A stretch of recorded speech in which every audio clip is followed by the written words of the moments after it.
air hujan yang kita tadah tadi dah penuh. Jom siram pokok.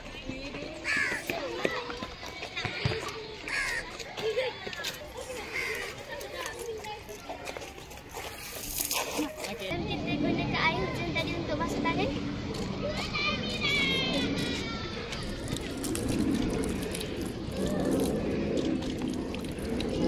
Jom kita basuh kereta.